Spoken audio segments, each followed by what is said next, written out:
I'm here to solve all those problems, all the people that wanted to see profanities today. So that's why I'm here. Because unfortunately, you can't talk about the graffiti at Pompeii without being... Well, you can't be squeamish if you're going to look at it. There's no getting around it, thus the rating up here. Most of the time I've been nice. I've given you the nicest version of the word that I can, and it is up to you to insert the most profane version of said word. So I leave that up to you.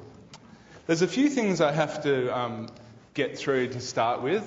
All of the inscriptions, the Bible for Latin inscriptions, of course, is this CIL.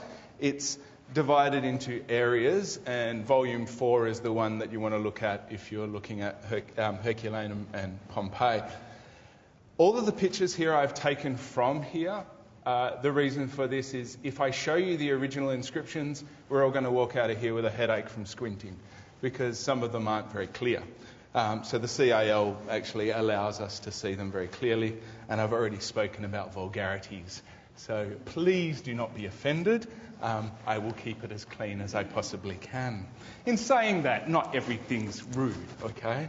But it happens. Just for ease, I've broken them into categories so that we can get through groupings. And again, I guess there's this realisation that we haven't changed much in 2,000 years. We still have the same desires and needs, and one desire is this existence thing, this ability, this need to say that I was here. And we get these all over Pompeii. We get this word Hick. So wherever you see this word Hick appear in any of these descriptions, it means here. And the most simplest way of saying that you were somewhere is to put your name and then just write the word Hick. That's all you need. And as we see in the first line. Now, I want to draw your attention to the last word in the first line of the first inscription. How we have a C, V's for U's. Yeah, we're all okay with that. I'm sure you've seen it a million times before. But then at the end we have these 4 I's. This is not I. It's actually a convention for the letter M. Now, we don't always have this. You'll see the inscription below it has a absolutely perfectly normal M, but it's something that we have to be aware of. And it gets used wonderfully in some inscriptions, which I'll show you a little bit later on. There are other conventions that as we go through, I will show you them. I'm not going to read you out. You can read them up there. That's fine. I'll just point out some points of fact. Now, this inscription's a little bit more interesting because he not only tells us that he was here, but also when he was here. And that's that second line there. We'll also notice in the first line, he doesn't say Hick here. He uses an archaic form of this word, H-E-I-C. And it's a little bit of an older inscription, therefore. The cum at the end, this means together with. I was here with somebody. But unfortunately, it looks like he got scared off before he could finish it, and we don't know who was there, so we just leave it. The middle line, however, tells us the date. And it's not as easy as we have it nowadays, where we can just say the day / the month / the year. He writes AD, this is short for ante deum, the day before. That V is a 5, of course, on the 5th nons of October, which the day before the 5th nons is the 3rd of October. And then we have the standard convention for naming the year. I'll tell you who the consuls were. And the consuls in this case is Marcus Lepidus and Quintus Catullus. You see the abbreviations of their names. So this we can accurately date to 78 BC. Our little mate here is Rufus. It's basically what the inscription says. I've given you the real one there as well, so you can see it. You can see that he has a wreath around his head, indicating that he's a commander of some sort. He's an imperator. Yeah, so he's a successful man. And since the Romans studied verism in their portraiture, there maybe was someone who looked like this walking around. I think it's a rather good likeness. The next category is the one we should see on trees more often than not. The such and such heart, such and such. Again, I'm not going to spend a lot of time on these, but they do appear quite regularly. For anyone who's ever studied Latin, I'm sure you remember to conjugate the verb amo. And here you'll see amat written a lot, meaning that such and such loves. And in this first example, we see the second convention. Remember, 4 I's for the letter M, 2 I's for the letter E. This one's a little bit trickier because we can get a normal E and a double IE in the same inscription sometimes. So we need to be a bit more careful with these ones. That's why it's not spiidusa, it's spedusa. The last example there is another thing that I want to draw your attention to. You'll notice that in the inscription itself, it has 2 lowercase letters after the last word of the first line. This is because we think that this sounds like a little bit, I guess, more of a Roman name to have Helena rather than Hele by itself. You'll notice in my version of the inscription, I've got rounded brackets around these NA. This is to say that it doesn't appear in the inscription, but we think it should be added. Okay? And that's what those rounded brackets are. You'll also note that this one's not an amat, but this amateur. This is the passive use of the verb. So we don't have such and such loves someone, but rather is loved by. And then we have Rufus at the end as the person who does this loving. Whether it's Mr. Magoo from before is another question. The other thing that we see a lot, and I'm sure we all agree in modern day, how many times you go to the toilet and someone's had the need to write some word of wisdom on the wall. We see this quite often in Pompeii as well. And one of my favourite inscriptions for its look is this, that contains this idea of 4 I's for an M. So we have these groupings of I's with other letters spread throughout. And you'll have to trust me here that it's minimum malum at the start. Notice here the lowercase letter placed in between conte and the rest of the word. Now you'll notice that I use square brackets around these words rather than rounded ones. The square bracket means there is actually a letter there, and this is what we think it is. Yeah? As compared to the rounded brackets which tell us there's nothing there, but this needs to be there for this to make sense. Okay? So that's the difference between your round and square brackets. You'll notice at the end there, we have the inscription again breaking off. After Maxu, we can see the start of another, presumably a group of 4 to create an M. And this would give us a nice mirroring effect, having minimum at one end and maximum at the other end. So this is why we're pretty certain that this is probably what it says. Note that we would expect maximum with an I there. In this case, we get the U. We can work out the meaning, so there's not really a problem there, yeah? A lot of the times we go, well, look, we can work it out, so let's go with it. This one here is a good example to show you why I'm not giving you pictures of the actual inscriptions, because you'll all note that this one's disintegrating and kind of hard to read in places. Trust me that it says this. Lovers like bees lead a honeyed life. You'll notice that I've had to add 2 M's into the inscription. So after vita, I have to add M, and also after milita. This is the honeyed life part of the inscription. This is so that it makes grammatical sense. It doesn't make sense if I don't put them in, so I must insert them. And when letters get left out of these images, it's more often this M. But again, we can pretty much work out what it says, so it's not too much trouble. I haven't really put any of the really tricky ones in there for you today.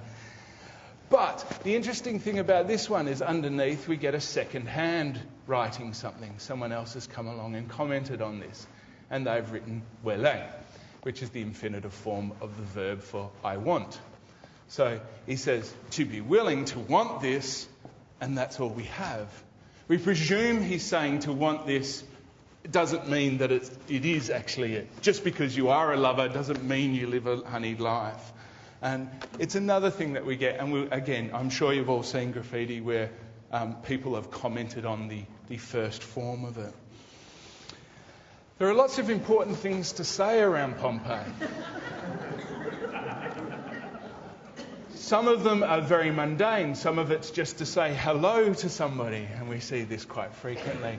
Other times we'll get edicts written on walls, political results, things like that. Some of the interesting ones, we get notices of houses to rent.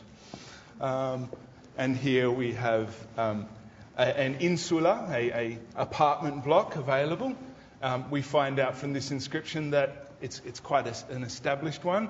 Not only is there shops, this is the tabernae in there, but these shops have their own shop fronts. They have their own stalls at the front.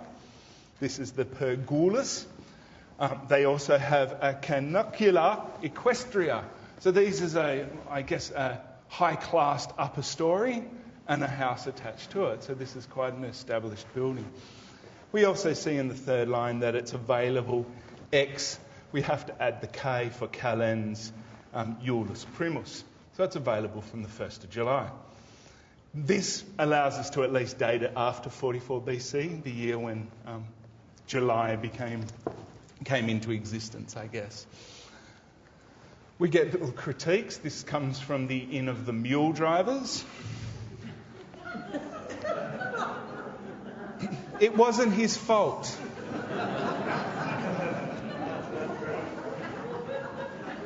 He clearly states, nulla metella fuit. You left no chamber pot. So, anyway, quotes on love. We have, this is a nice one. I have to, there's vulgar points, but this is nice. He says, anyone who does not see Venus, he should gaze upon such as my darling. Isn't that lovely? It ends, as you can see, with the inscription cut off, but we have the start of what we believe is the letter C in the final line. So we would like to think it's a version of the verb credo, to believe. So you should see her and believe that Venus exists. That's as nice as I get. You get death notices. This one I like. We have Sal. We have Sal in the first line. This is the greeting hello. And we have Wal for Wale in the bottom line to say goodbye. For those who know their Latin, you will also know Chio. The O ending there is the date of telling us who's being addressed. Yeah, so we change that O to a US and we find out who it is. But the name, as I often point out, the name that his mother gave him. So this is Pyrrhus Titius. And one of the, I guess, most ironic pieces of graffiti in Pompeii is a piece of graffito about graffiti. Note the O pariens. I've translated it here for you as O wall. A pariens in this case is something that bears something, that holds something up. So because it's written on a wall about the wall, it must be the wall. And yes, he just describes the wall as holding up tot scriptiorum taedia, so the tedium of so many writers or writings. Either is fine. We also get lots of insults and curses. Again, we get that nowadays. Poor Epephra. Not only were they bald, but they couldn't play soccer very well. Presumingly that Pilicrepus is not a euphemism for some other form of ball playing. Again, in the third one, you'll get suspendere there, go hang yourself. We would expect suspendere, yeah, but that's okay. Again, we can work out the meaning, that's fine. And in our last example, an interesting thing in Latin, if you don't need to say the word is, it won't say the word is. Literally this says, phileros unic. So we just add an is in there and we're all happy. You'll notice again the use of the double I for the E here. Yeah, so phileros. And then we have a somewhat painful curse.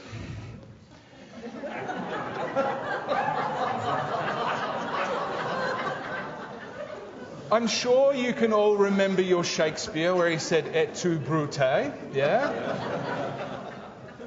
And Brute, of course, we know his name's Brutus. Here we have the same example. Chie, change the E for US and we'll get his name. Again, it's our mate Chios. Now, it actually literally says, I hope to you that your figs should rub together. the ficus, yeah, the fig. Now, it's probably it's not a reference to carrying his food home from the greengrocers.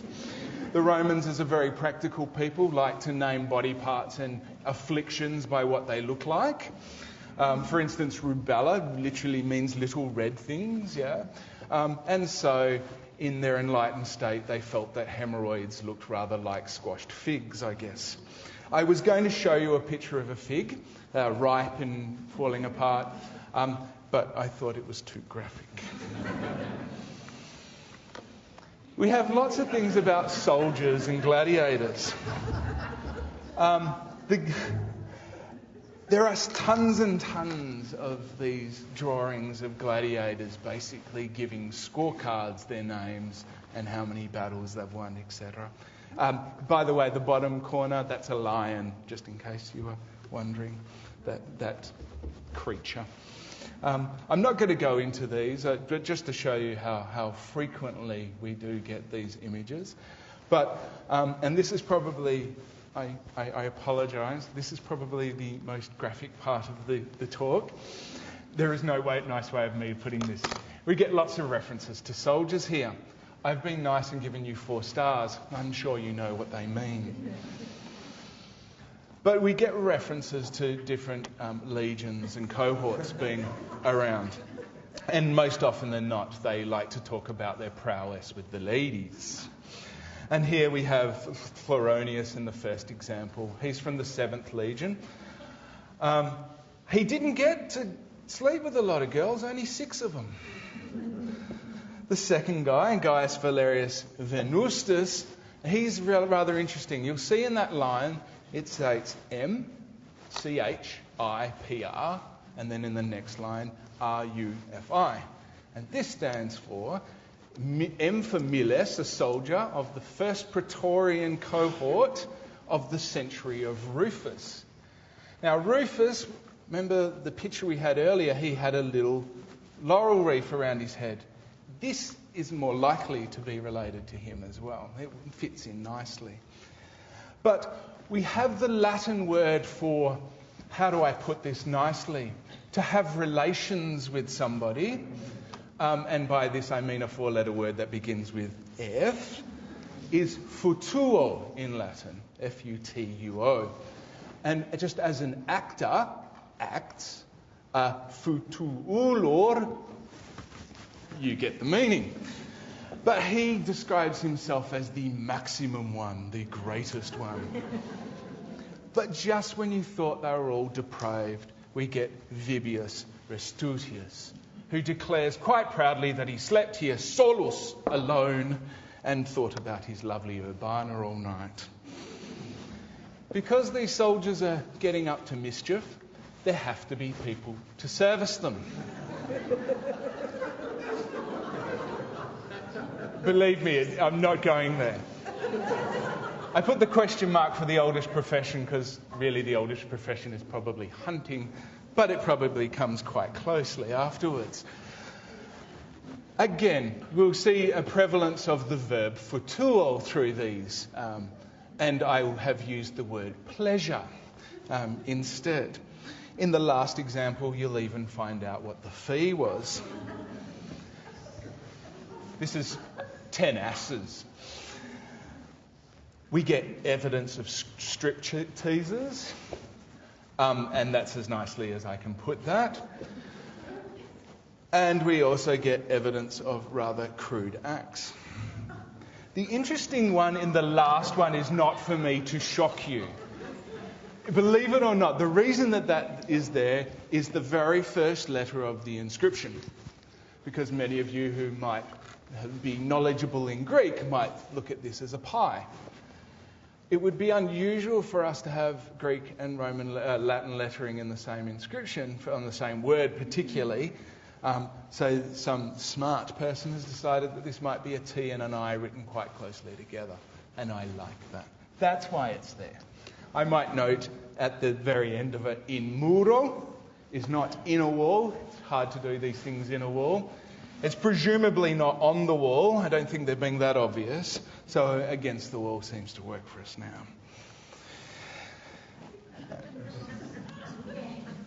Pompeii is often used as evidence of homosexuality in the ancient world. And we do get lots of inscriptions with the verb to sodomize, which is pedicab. And here we have both evidence of presumably homosexuality and pedastry. I'm not going to dwell on this. One of the most interesting inscriptions with this is this word. And again, it all dwells on that very first word. You can see why they made me do this lecture, can't you? Ikensus means the flaming thing, yeah? So it's either a very obvious advice, and we often see people actually just translate this as fire, and then we get, he who sodomizes fire burns his penis, which is pretty obvious. But I take it more as like a Purpies ad or something like that, to not go near the inflamed. Again, an area I'm not going to spend a lot of time on. Anyone who's ever been particularly, I can only speak from experience, in Mayo Toilets, we get these drawn a lot. And again, we get lots of these at Pompeii. See the top one? That kind of looks like a guy doing that. That's what I thought it was. Until the editors of the CAL happened to tell me this loosely translates into the lines above seem to indicate a penis. Yeah, so just in case you didn't know what that was. Another really interesting thing is the prevalence of defecation and around Pompeii. And I thought, well, this must be an ancient world, not a lot of toilets around, until I find this hanging. This is from a shop front in Manhattan, which scares you quite significantly. And here we have a few of these ones. Usually it's a warning about don't do it here, please. There is also one from, I haven't got it here, there is one from Herculaneum that is basically a fine system should you do so. Usually they're near waterways, so there is some sense to this. The last one is really fascinating. We have Lesbianus here, and he writes, you defecated and then you wrote, and what we can construct from it, then you wrote hello, which seems a rather random thing to say, unless it was the use of the excrement to write it, and then maybe it makes sense. One of my this has nothing to do with word art. It's just one of my favourite pieces of graffiti.